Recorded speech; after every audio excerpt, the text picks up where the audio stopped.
నమస్తే. జిహెచ్ఎంసీ ఎన్నికల నేపథ్యంలో ప్రభుత్వం ప్రధానంగా ఒక అంశాన్ని ఫోకస్ చేస్తోంది.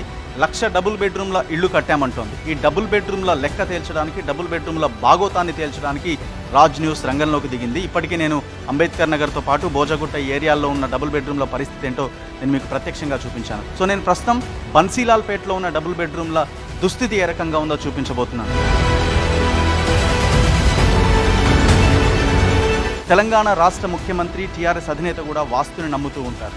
సచివాలయానికి ఎందుకు వెళ్ళలేదు అంటే ప్రధానమైన కారణం చాలామంది చెప్తారు వాస్తు అని. కానీ ఇక్కడ శ్మశానంలో ఒకవైపున శవాలు తగలబడుతుంటే ఈ విండోస్ నుంచి ఈ పొగ అనేది డైరెక్ట్గా ఇళ్లలోకి వెళ్ళే అవకాశం ఉంది. మరి ఇది వాస్తుకు విరుద్ధమా కాదా? ఇవాళ ప్రగతి భవన్ కట్టుకోవడానికి 100 కోట్ల రూపాయలు, 400 ఎకరాల ఫామ్ హౌస్, ఇక్కడ జన్వాడలో ఒక ఫామ్ హౌస్, మీకు మాత్రం ఫామ్ హౌస్లు ఉన్నాయి, ప్రగతి భవన్లు ఉన్నాయి. పేదోడు ఇంటి కోసం 6 సంవత్సరాలుగా వెయిట్ చేస్తున్న పరిస్థితి. ఈ ఇళ్ళు ఇప్పుడు అవుతాయా అంటే ఖచ్చితంగా కావని చెప్పాలి. మెట్ల నుంచి నిమ్మొస్తుంది, ఇది మొత్తం నిమ్ము, ప్రతి ఫ్లోర్కి ఇదే పరిస్థితి. చాలా వాటికి ఈ నిమ్మొచ్చిన ప్రాంతాల్లో సిమెంట్ ఊడిపోతే ఇప్పుడు మళ్ళీ ప్యాచ్లు వేశారు. ఈ ప్యాచ్లు కనిపిస్తున్నాయి. ఇవి పూర్తిగా నాణ్యత లేని ఇళ్ళుగా కనిపిస్తున్నాయి. వీటికి ఒక పక్కనే శ్మశానం ఉంది, వాస్తు లేదు. ఎందుకంటే నేను వాస్తు గురించి ఎందుకు ప్రధానంగా ప్రస్తావించాల్సి వచ్చిందంటే సచివాలయానికి ఒక్కరోజు కూడా వెళ్ళిన ముఖ్యమంత్రి వాస్తును ప్రస్తావించారు.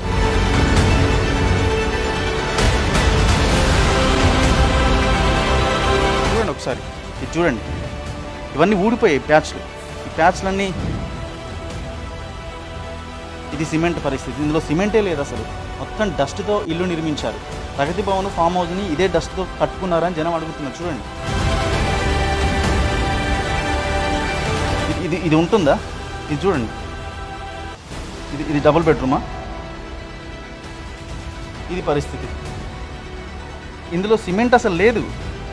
చూడండి, మనకి ఐరన్ బయటపడుతుంది.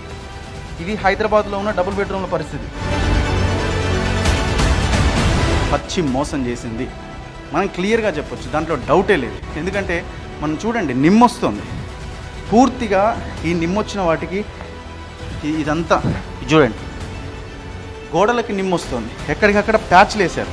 ఈ ప్యాచ్, ఇది ప్యాచ్, ఇట్లా ప్యాచ్లు వేసి దాన్ని కవర్ చేయడానికి ప్రయత్నం చేస్తున్నారు. మొత్తం ఎక్కడికక్కడ ఇదే పరిస్థితి. ఇది శ్మశానం. అక్కడ కాల్చిన శవాల పొగ ఇంట్లోకి రాకుండా ఉంటుందా? నేను ఇప్పుడు 6th 7th ఫ్లోర్లో ఉన్నా. ఇంట్లోకి రాకుండా ఉంటుందా? ఖచ్చితంగా ఆ పొగ ఇంట్లోకి వచ్చే అవకాశం ఉంటుంది. ఇది ఎంత ఏమేమో నాకు తెలియదు.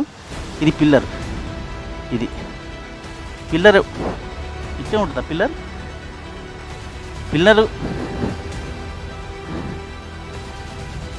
ఈ ఇళ్ళు అసలు ఉంటాయా? జనాన్ని చంపడానికా ఇవి?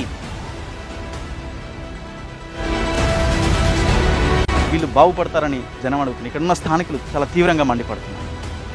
ఇప్పటికైనా పరిస్థితుల్లో మార్పు వస్తుందని ఆశిద్దాం. ఈ పోరాటాన్ని కొనసాగిద్దాం.